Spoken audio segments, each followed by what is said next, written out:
Hello, welcome to another episode of Healing Disclosures with Nicole. I'm Nicole, I'm your host. Tonight I'm here with Kathi. She's joined me for a very interesting conversation. How are you tonight, Kathi? I'm so excited. I'm Kathi. I'm not Nicole, and I'm not your host. And I can't wait for this show.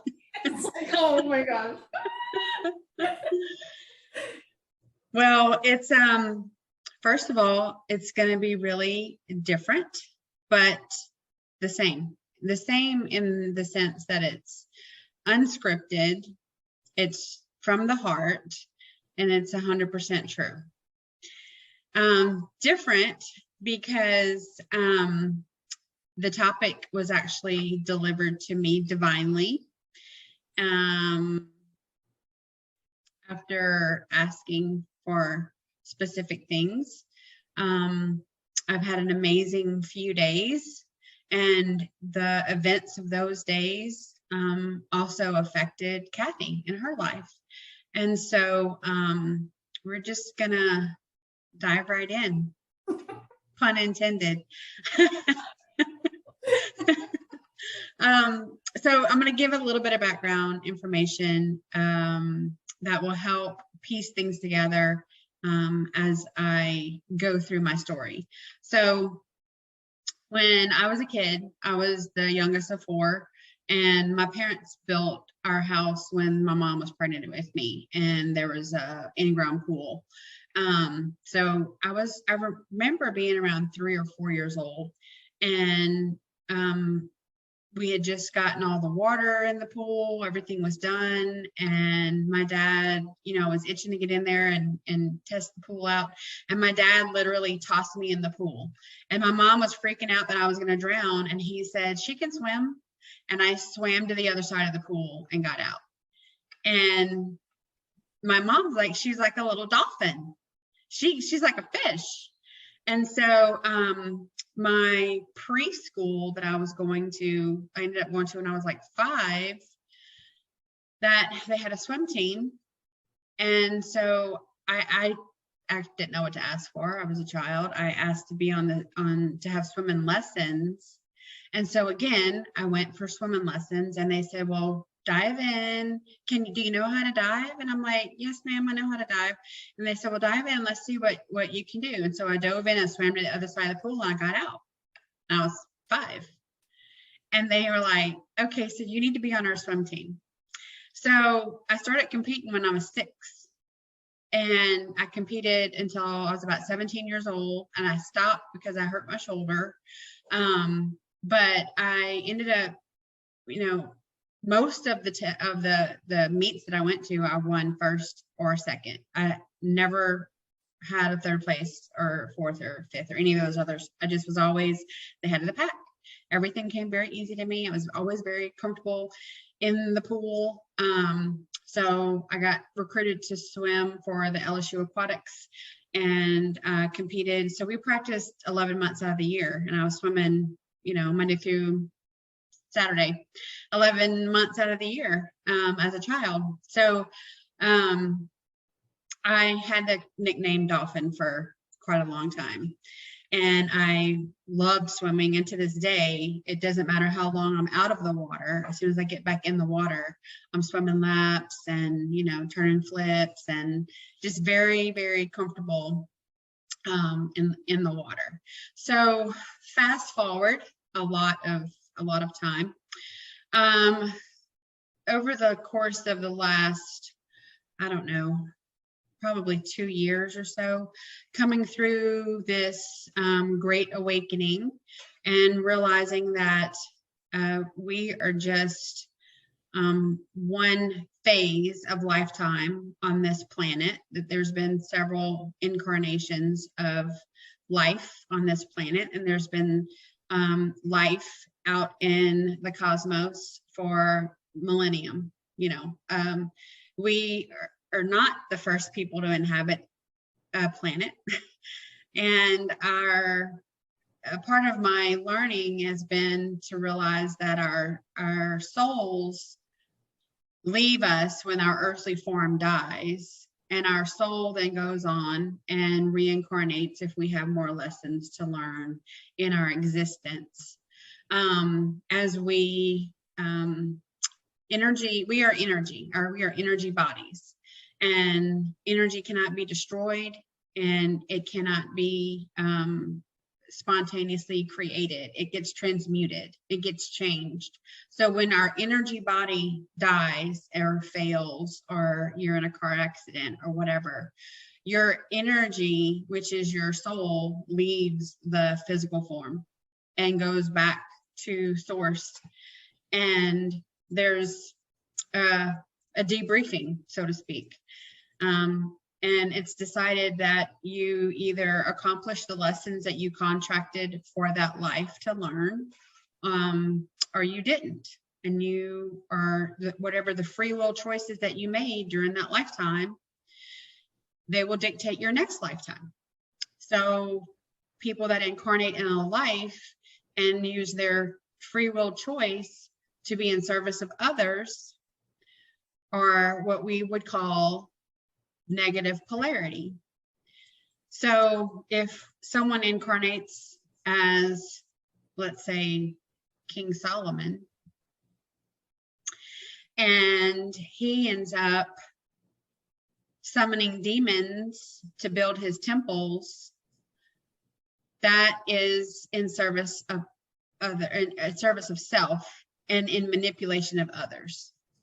Okay, so he is exerting power, he is taking free will away, and he is taking all the glory. Like, he built this temple overnight, when what he did was summon demons to do the work. And in an effort to mitigate the potential for devastation, Archangel Michael gave him a ring to control the demons. So the demons, once they were summoned, would not overtake the world, basically. So if you incarnate in a life like that, you are going to have punishments for many lives to make up for the deeds that you did during that one life. Most of us have to incarnate 15 to 16 times to learn the life lessons required to not have to incarnate again. So this has all come about in my level of understanding over several years, okay? It's not a link that I can give you to sum all this up. It's several phases of levels of information. It's several different books, but really and truly, if you go through the playlist on Esoteric Atlanta, my playlist, Stephanie Schapp's playlist on Spiritual Perspectives of Our Great Awakening, and there's many other people out there that have done informative videos about these things. You can find the same information that I found. So if you incarnate in a life and you are in service of others, for me, this life, I felt called to be a nurse from very early on. I entered the military when I was 18. I was a medic first. I was active duty for 6 years, and then I got out and went to nursing school, and then I've been a professional registered nurse for about 20 years. So my entire life has been in service of others. I've always wanted to help people. I've always wanted to make them feel better, you know, hold their hand. And if it's a wounded animal, a lost animal, a child, it doesn't matter. Like, I've always been in service of others. It's very hard for me to sit and make a decision when I think about myself first. That is a foreign concept to me, where people who live their life in service of others, again, being a negative polarity, it's foreign for them to think about anyone else but themselves. So you see how that there's definite line of demarcation of how people live their lives. So I'm not saying that every single decision I've ever made in my whole life was a positive polarity. I've made mistakes. Bad things have happened to me. You know, I haven't always set the best example, but those are life lessons. when people say those are life lessons, those are the lessons that you have the pain and the friction that you have to go through to, you know, turn the lead into gold. You know, that friction is what causes that lead to transmute that energy into the good stuff, into the gold. And so you come through the trauma, you come through the pain, and you come out the other side a better form of you than you went in. That's the goal of that life lesson. In my life, I've, you know, and I was 21 when my first husband died, skydiving. I donated his organs. In his death, he saved 5 people. You know, I was a widow at 21. Who knows how to handle that? Obviously made some, you know, big life lessons early on, but my entire life has really been a lesson after lesson after lesson. You know, we are all learning and just doing the best we can with what we know. So in the last few years, it's been very liberating for me to learn the things that I've learned. The things that I disclose to you guys are things that didn't ever make me fearful. I have never been afraid of the truth that I found. It actually made me feel empowered and motivated. To me, the book that I grew up in the Catholic Church and the Bible was very oppressive, and it was, you know, fear mongering, and it made a lot of people feel like they would never measure up, and they lived in shame and guilt and all these negative things. And so to realize that the Bible is 90% edit, and the real truth is beautiful. The real truth is loving. The real truth, there is no eating of bodies and drinking of blood. That's not my God. That's not Source Creator's way. So knowing that is motivating. It's beautiful. The truth is so much better than the lies that have been created for us. So I've known that as we incarnate, we do have missions. We're given options of kind of what we're going to encounter in life. Some people come in, incarnate, and they've been a twin flame, a twin soul that's split, and they will have a twin soul union, a twin flame union eventually. But lots of times there are many, many lives that are lived separate and apart from that actual twin. For some people, you just have a high level soulmate, and so you kind of feel that in your soul. And in the absence of that, you're kind of, you know, there's placeholders, there's relationships, but it's never really the same. Some people have contracts to never be in a union, a traditional union. Some people have contracts where they live solitary lives.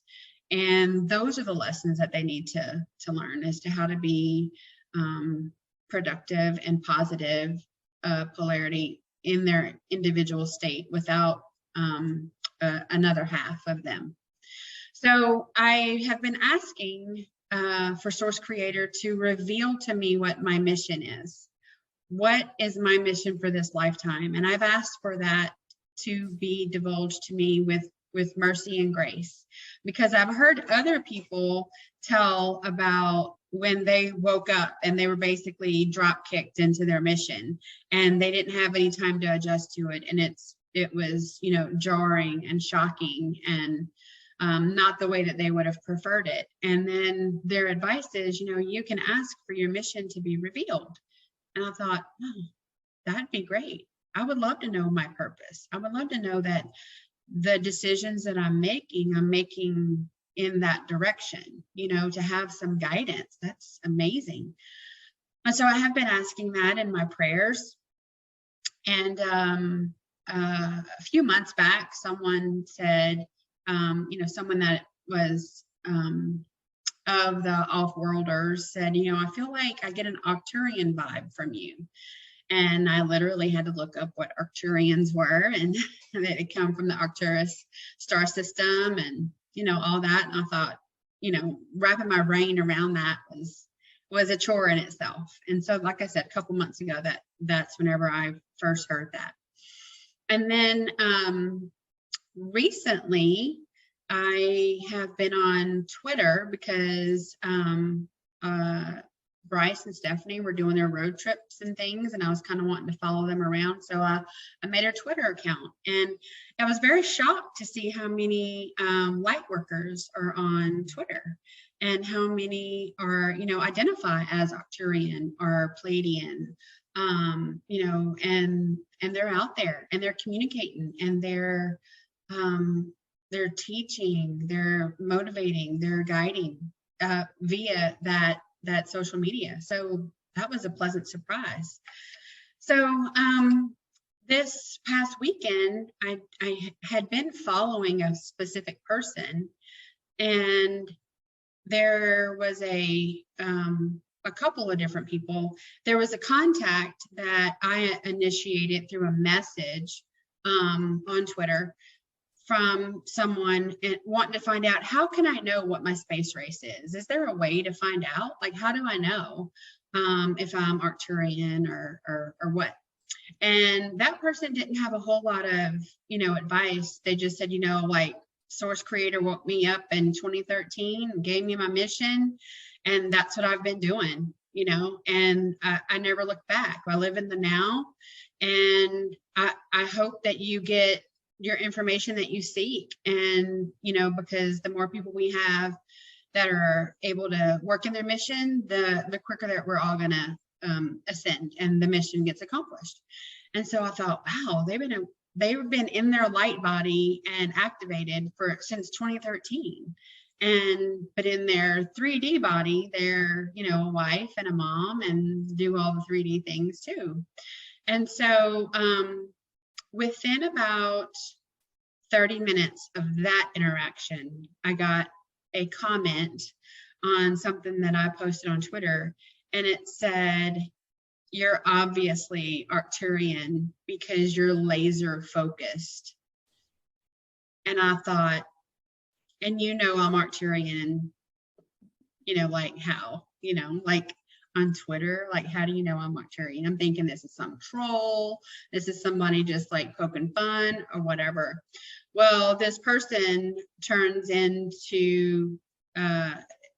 out he is my ascension guide assigned to me from Source Creator, and he knows all my history, and he knows what my timeline looks like, and he knows what my mission is. And part of his mission was to interact with me and activate me. So an innocent message went, you know, from 0 to 100 really fast. And because I have been in the head space and the heart space and the soul space asking for this information, I went right along with it. You know, my gut, which is the thing in my body that I listen to the best, said, this is exactly what you've been asking for. You've been asking for your information to come to you with mercy and grace. And he is literally giving you all the information that you asked for. Now, the information wasn't just dumped on me without my consent.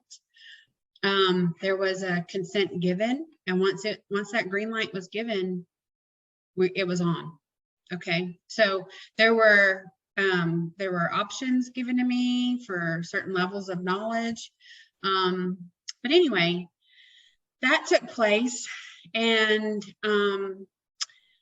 I had asked for my late husband's starseed name, because come to find out, he is my high-level soulmate, and he resides currently on the starship that I reside on in my higher self. And we're all part of the same mission. And so when I asked what his starseed name was, my guide told me, and then I said, well, what's my starseed name?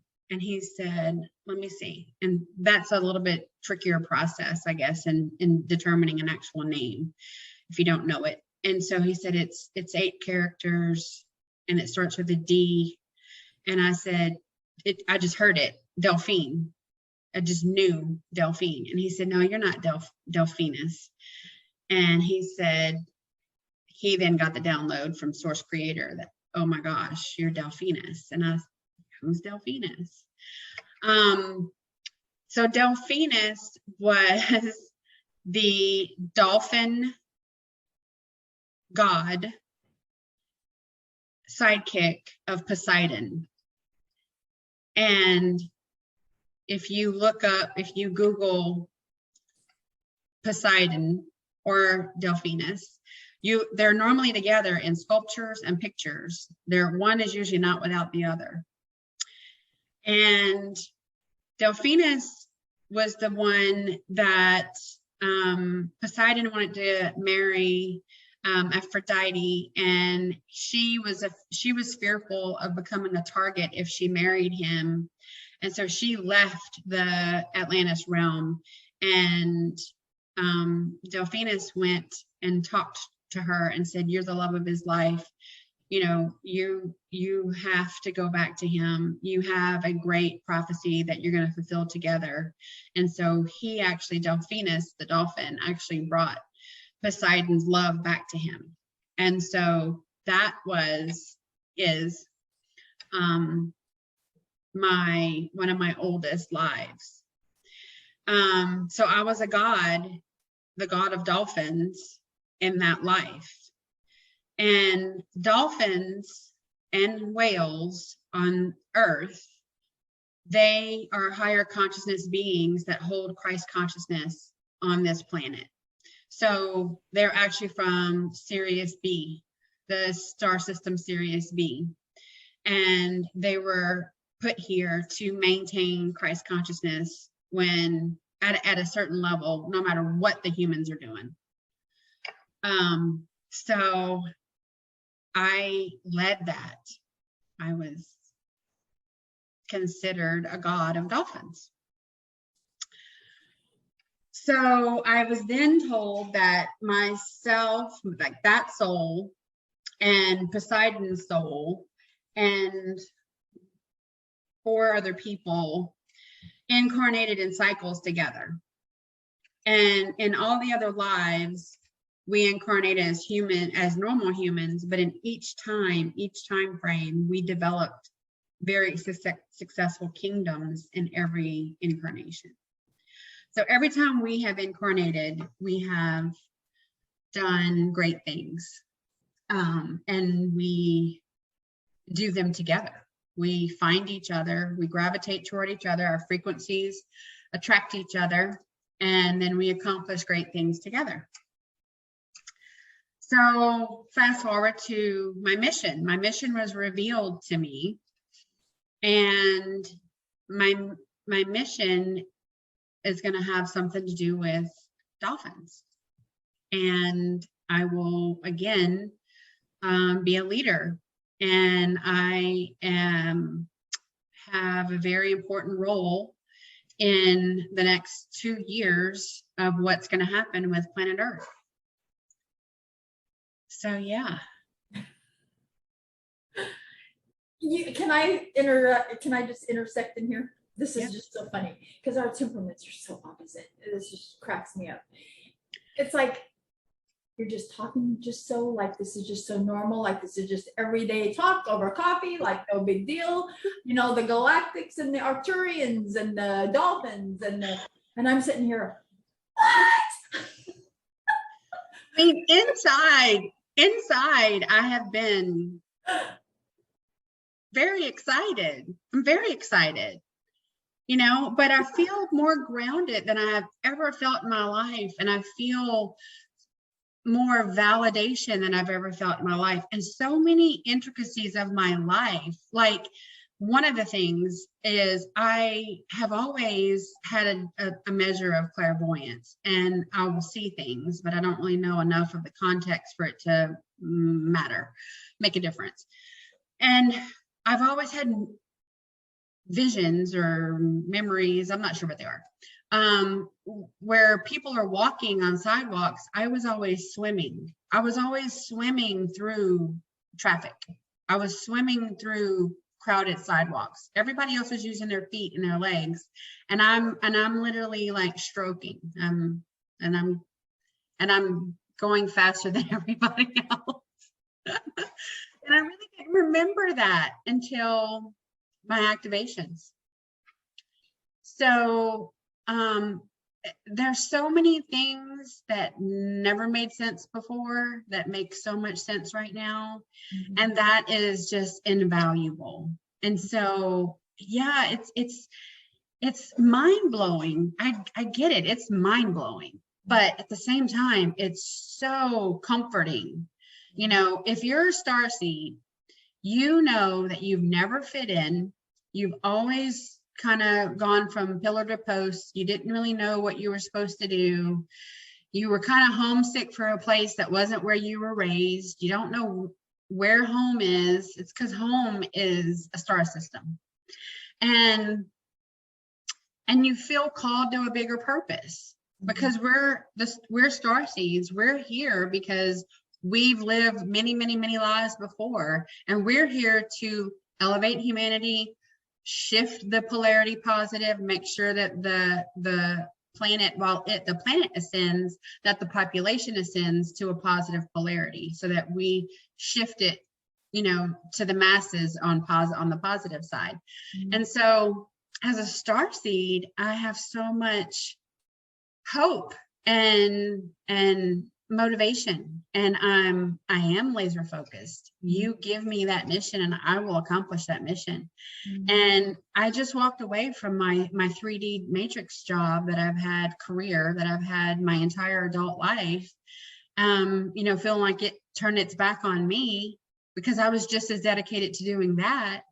And all of the experience that I had during that career, I will use in my mission. So it validated that experience. Those 20 years were not wasted. That time, that experience, that knowledge, I will use it. It goes forward with me, but it is for a much, much bigger mission, for the good. Mm-hmm. So yeah, I feel great. Is there a difference between a starseed and a lightworker? Or is that term used synonymously? Okay. Yeah. If people identify as, you know, spreading. So typically your light workers are going to be people that were born with abilities. You know, they were born with either they're clairvoyant, claircognizant, clairaudio, you know, something.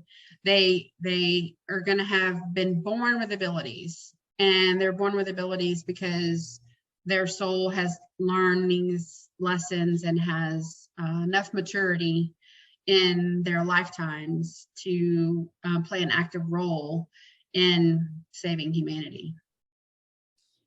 This is really interesting because, again, it's like our backgrounds are similar but opposite. And that's probably why I'm on this recording with you. Because for the people that have very little, you were raised Catholic, I was raised by two fundamental minister evangelists that were all over the place doing services. I was on the floor of the church being raised in front of the pulpit my whole life. Okay, so long before I ever heard of the Galactic Federation, before I heard of any kind of star systems, like that was all, I was raised with the corrupt edited Bible, right? Yeah. So first of all, you don't be looking in the stars. You don't be looking at the moon. You don't look anywhere, but we are here to, as we live, we lead people to Jesus Christ. Because we're all born in sin. These were the givens that I was raised in, and any fundamental Christian aspires that, right? So we don't ask for what our mission is. We don't care what kind of gifting we have, whether we are musical, whether we have any kind of talents, professional swimmer, competition swimmer, like it just doesn't matter. It's right. How many people do you win for Christ? That's what's going to matter. When you die, you either go to heaven or hell. End of story. And you do this one time. And now what do you think? So now it's like wrapping my head around, and I've been with you now. I forget when we first had this, because I was on a recording with you when you talked about what the church doesn't want you to know.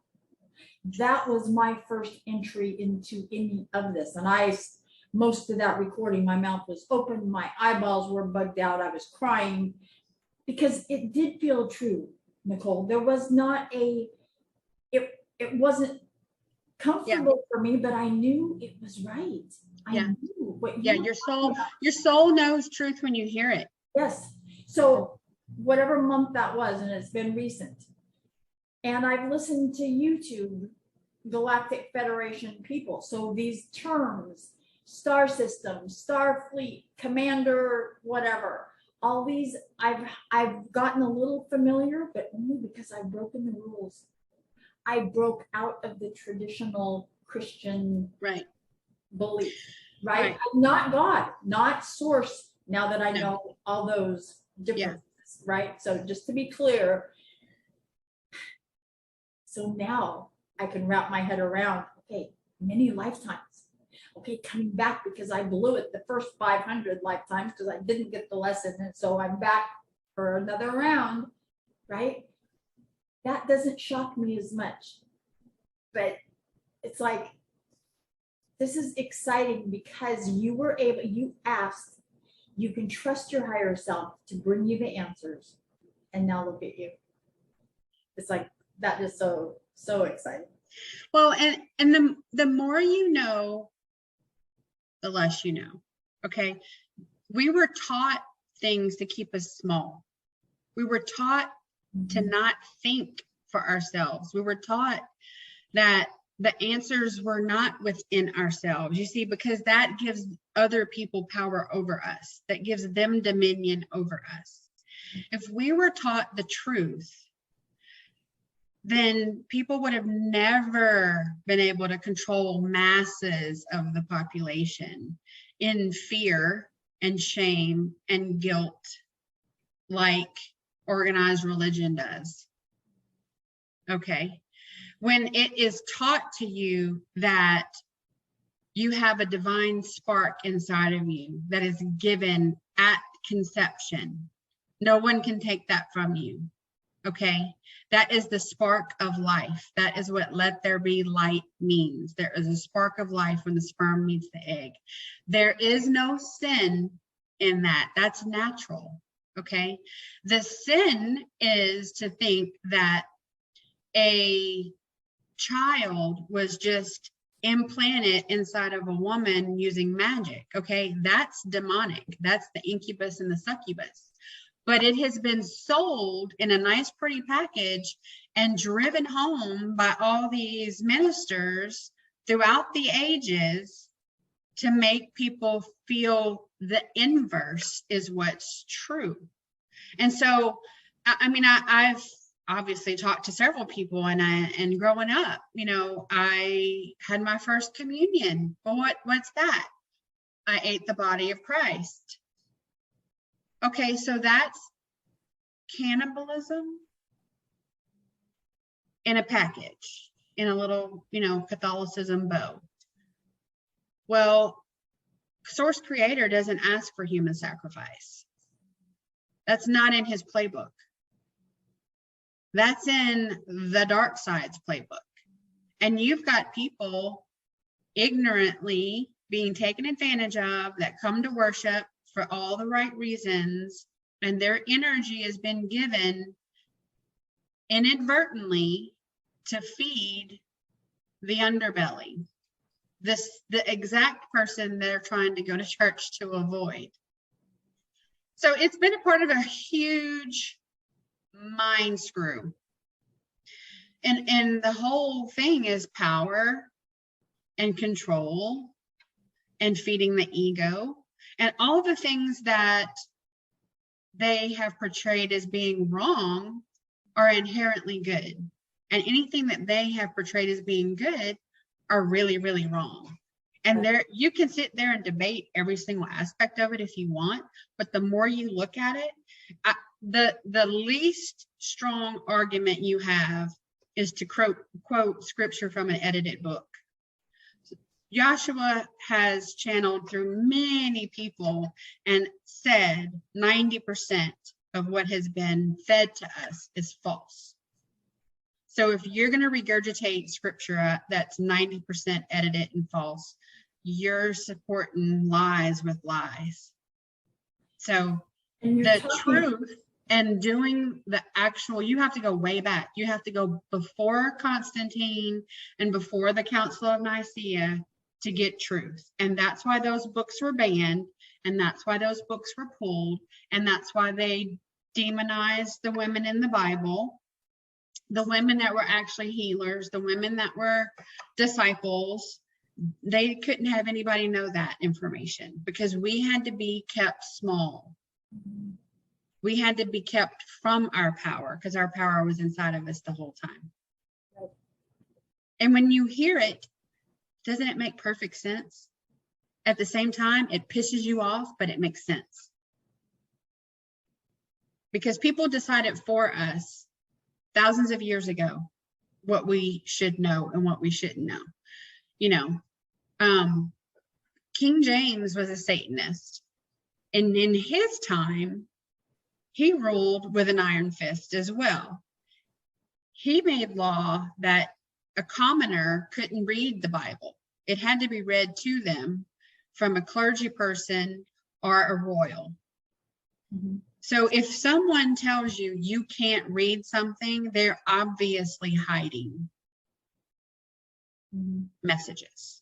They're obviously trying to orchestrate what you have access to. Mm-hmm. And that's censorship from way back then. Mm-hmm.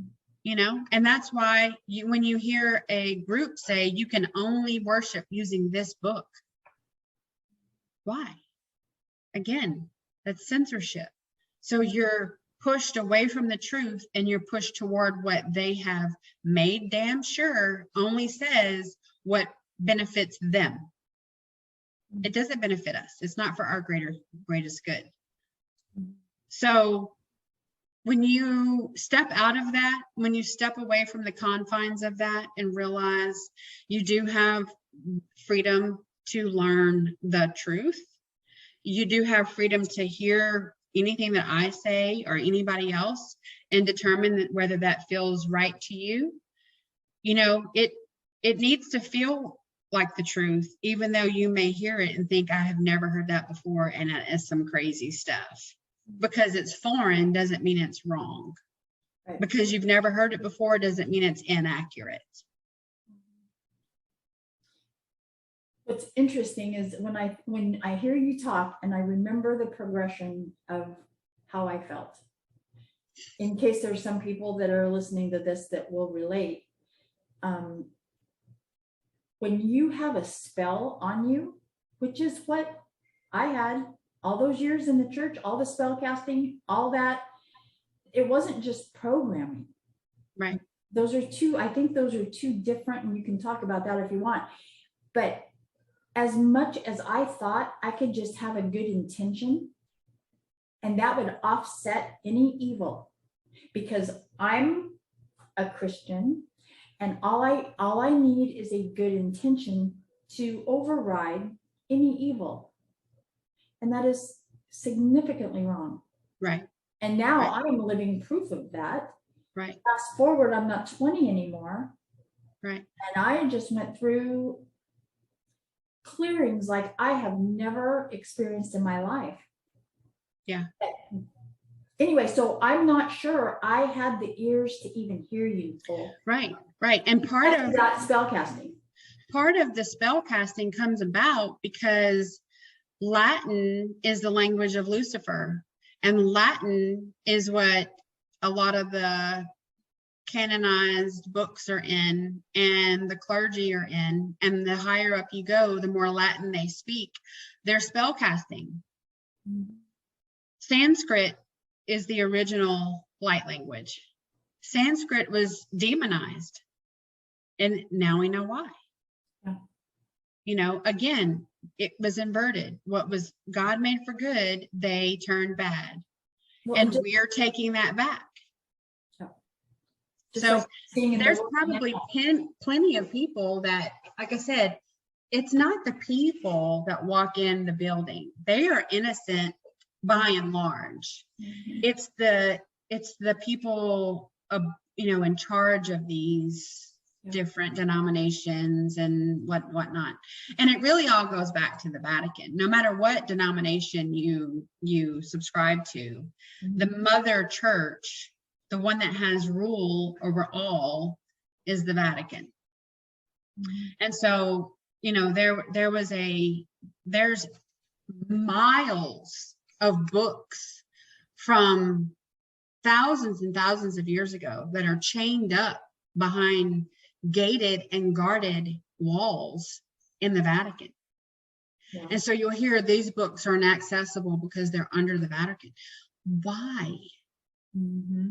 They are books of truth. That's why. They are books that are written there in the hand of the people that lived it.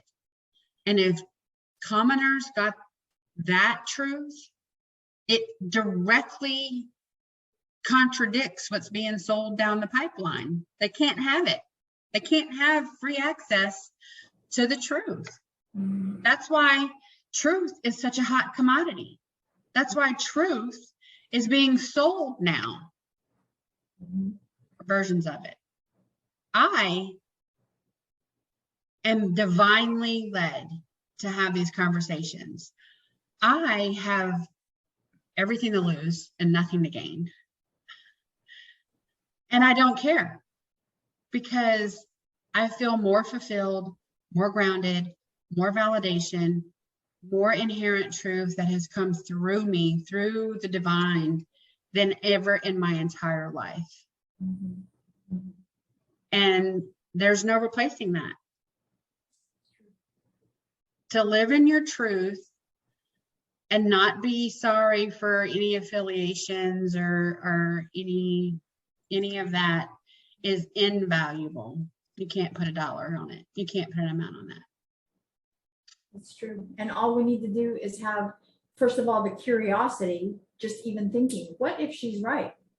What if, I've never heard this before, what if, so just asking that question and then praying, asking your higher self, ask the Holy Spirit, ask whatever your belief system is, just ask to be shown the truth. Now, I don't think it's ever been easier than right now. Yes. The earth has been flooded with light workers for a reason, because right now people are waking up, because everyone's been pushed to the brink and they are craving the real deal truth more than ever. And so there are more people risking it all to get the message out than ever before. And while there's definitely downsides to social media, that isn't one upside, is that you can be in the comfort of your home and have the most amazing awakening of your entire life of truth. That's true. And it is a real influx. It's like a divine intervention right now. Absolutely. Like timing is all of it. Absolutely. And there is a sense of people coming online. Like, I was only on Twitter, I don't know, years ago, just for social proof for my business. Just so when people went on any platform, they would find me for my business. Right. I let that go when I left Facebook, when I left all that, right? Until, I forget, I think it was when Elon Musk, something, when he came back, took over, or he was going to buy or something. And supposedly then everything was supposed to switch over to true and not censored. And that's when I kind of reactivated and dabbled, because I'm not really familiar with Twitter that well. Yeah. But it's like, you're right. That's how I have connected with true light workers. Like, unbelievable. And I don't have doubts. I don't think, is he a troll? Like, what's he? I can feel him. Yeah. And so when I reach out to follow somebody, it's because I don't even know what they look like. I don't even care how many followers or how many people they follow. Yeah. It's all in a frequency and a vibration of what feels right. So I told you earlier on a different recording, but someone viewed recording that I did yesterday, and they reached out to me. They felt a connection, and my guide confirmed that they too are Arcturian and they are on my ship. Oh my gosh. So that is a So cool. frequency attraction. That is a frequency that called them to me. I have no idea who they are in this life, on this planet. It doesn't matter. No. They're family. They're family. Just because you wake up doesn't mean that you get the full banana all at once. Like, I'm not like you. We were definitely, I don't even remember how I met you for real. But there was a click, and there was a knowing, there was an understanding, even as opposite as our temperaments are. I laugh, it cracks me up. And you are the most amazing. I have learned so much from you. And there is a kindred spirit. There is a soul. And there's many people, my circle has gotten really small now, but it's amazing. So on social media, to your point, that's exactly it. Exactly. Yeah. I still don't know my whole purpose. I'm learning. I'm still kind of in, if it's a group, if it's camp, I'm still kind of working my way through this. That's definitely something I want to say is just because I asked doesn't mean it was, I didn't get it the day I asked. You get it in divine timing and divine circumstance. And it's when people say it's God's timing, it's God's timing. Like, that's true. It doesn't matter how prepared you are, how open you are, how ready you are. When it's in source's purview for you to know, then you can know. And there's aspects of my mission that I know, but I don't know everything. There's aspects of my history, my soul history that I've been given, but I don't know everything. So yeah, it's not just ask and you shall receive. That's true, but it's not in that moment. Idiot. Yeah, exactly. It's when divine source decides it's time for you to receive. Yeah. And you have to be ready. You can't just, we've learned that you can't just dump this on people that are not prepared.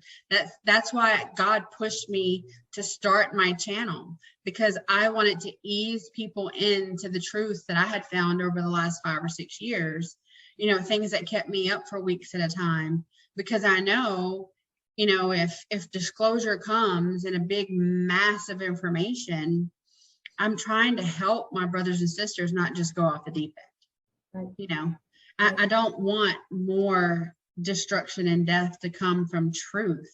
We have had enough of that to come out of lies.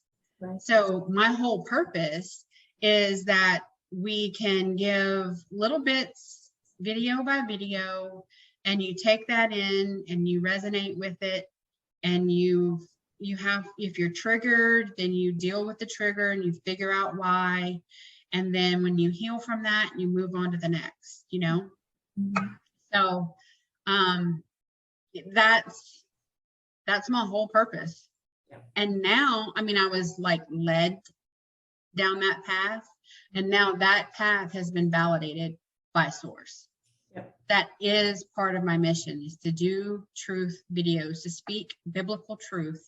And I have been told I'm exactly where I need to be, and I'm saying exactly what I'm supposed to be saying.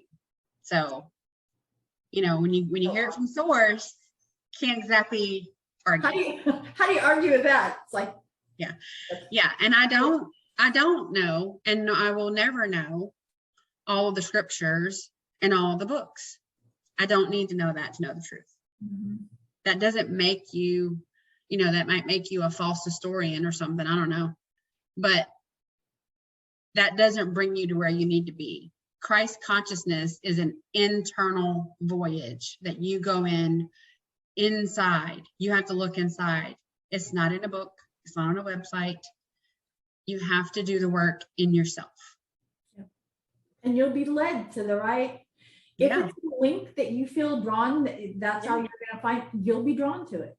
Yeah. It's not, you don't have to ask for it for a reference tool. It will, the right person, the right word, it will come at just the right time. Divine timing. Yep. That's right. Is there anything else you want to go over? I don't think so. I think this is. Okay. Kathy did a video earlier today. I think it'll drop probably tonight or tomorrow. So definitely check that out. That's really more her experience over the last couple of days. And there'll be more videos to come.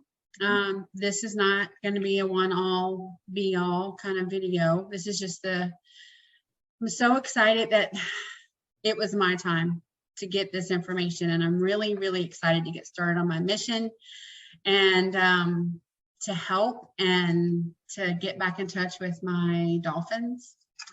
And that's just amazing. I don't care who you are. And yeah, so I look forward to your feedback and, you know, respectful questions. And if you're really super triggered, which I'm sure a lot of this information will, just sit with it for a minute and look inside yourself and try not to send me hate mail because you're just going to get blocked. Yeah. But thank you guys. And I look forward to seeing you on the next episode of Healing Disclosures. Bye.